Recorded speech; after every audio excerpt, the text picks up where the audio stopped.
Okay, a pleasant day to everyone. So for today, we're going to study another lesson in reading and writing skills. And this is context of text development.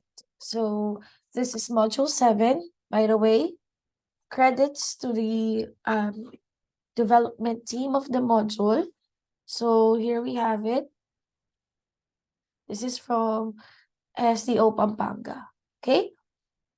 So our goal for today is to explain the concept of hypertext and intertextuality, and then obtain information in a customized way through hypertext, and make connections between text and context in which text is developed. So hopefully we will be able to achieve all of this, okay? So moving on. So let's get to the discussion proper. So what do we mean by intertextuality? Okay? So intertextuality refers to comparing the meaning of a text by another text. So it deals with the influences between language, images, and characters, themes, or subjects, depending on their similarities in language, genre, or discourse.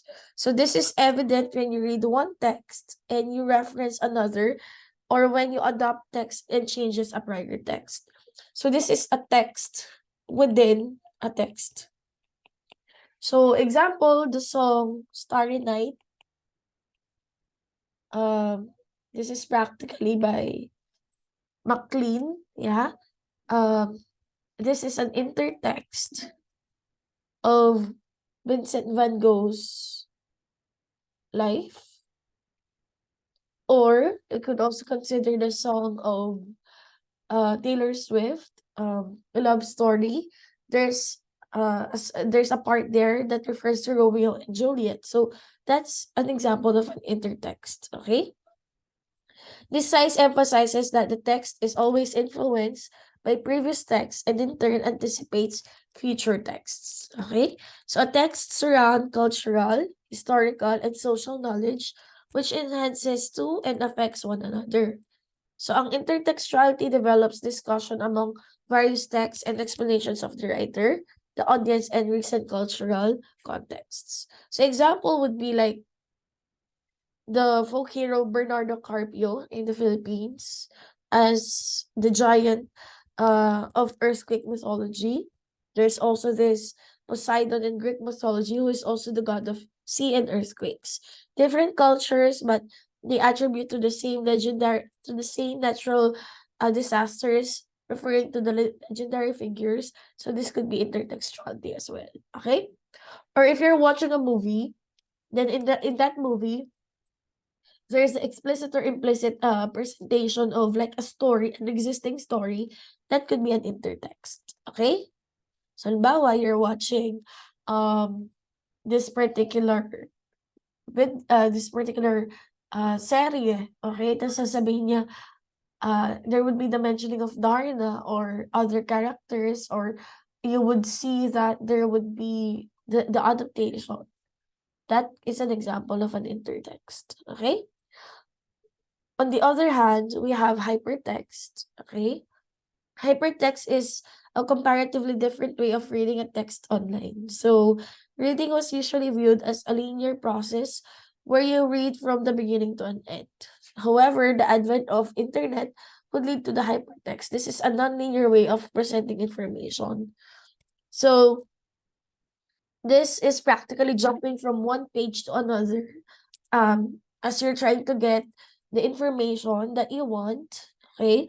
So you jump from one link to another, one text to another. So just like, for example, you go to the Google search, halimbawa itong link na to. When you click it, okay, you read it, and then you find another interesting thought or idea, then there's another link, you click it again. So you don't just like read the text from top to bottom. You like read different texts, okay? So you don't read it in a linear way. So hindi siya dire-diretso. You jump from one point to another. Okay? So in that case, you can look into this. ano yung, you could like think of other characters or stories which resemble these stories. These are examples of um intertextuality. Example, Panday would be like Lancelot, okay? And the sword, I forgot what's the name, Excalibur. Lancelot and Excalibur. So that's the sword that they have to like pull, okay?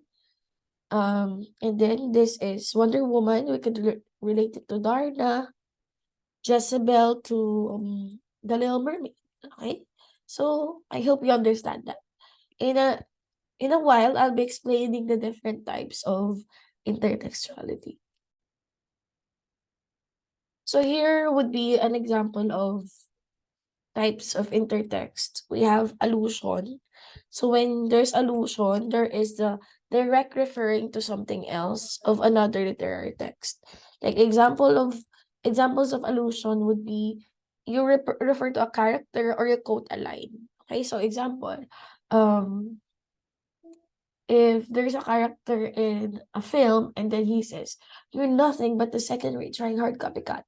So ina-allude yung line na yon dun sa original movie nung original movie nung nagsabi nung line na yon. So or example like if there's a modern day like a 2023 movie and a character would say with Wingardium Leviosa. So that's an allusion to Harry Potter. Okay? Or ano pa ba? If there's an essay and then it says the course of true love has never run smooth by William Shakespeare, you're alluding to Midsummer Night's Dream. Okay, if I'm not mistaken. Okay. Then parody, on the other hand, you know this. If you're familiar with Michael V and all of his like music videos when he makes parodies of the music videos that are existing. So you use the same element but in a new and a funny way. Okay? So you would copy like the character, the the melody, but you change the lyrics of the song or pwede ring movie siya and then you make something funnier but with the same elements. Okay? And then pastiche, on the other hand, borrows elements from one or more works and reconfigures them to create something new. This is respectful type of borrowing. It's not plagiarism. Okay, so we attribute them and you can plagiarize something that is widely known. Like even if someone would claim that it's their work, they would know that it's an allusion or it's an intertext kasi very prominent. But for us to be safe from plagiarism, you have to give credit where credit is due. Okay? Not this one. No, no, no, no, no, no. So another one would be this. So these are different techniques. Okay, a moment. Different techniques of intertextual representation. You can also have a direct quotation, an indirect quotation. You mention a person, a document, or a statement. Or you comment or evaluate a statement, text, or voice. Like if you say, I don't agree in the statement of like Darn, or I don't agree with the belief of Harry Potter, or I don't think I would agree with Edward Cullen. So that would be the mere fact that you're stating them, okay, you're mentioning them, okay. That's intertextuality. That's by Bazerman, 2004. Recognizing phrasing, terminology, or voice. Okay? When you echo certain communicating discussions or different types of a document. So that's intertextuality. Okay? I hope we're clear with that. So to return to that, I would say that it's important that you know the different types of like um different concepts that were presented right now. We have, again, intertext. Pangit. A moment. Intertextuality, the presence of another work in the existing work by directly mentioning it or alluding it. And hypertext, This is reading in a nonlinear way, specifically evident when you read online. Okay? So if there are no questions about this, I hope you understand our lesson for today. Intertext, text within a text, hypertext, reading in a nonlinear way. Okay?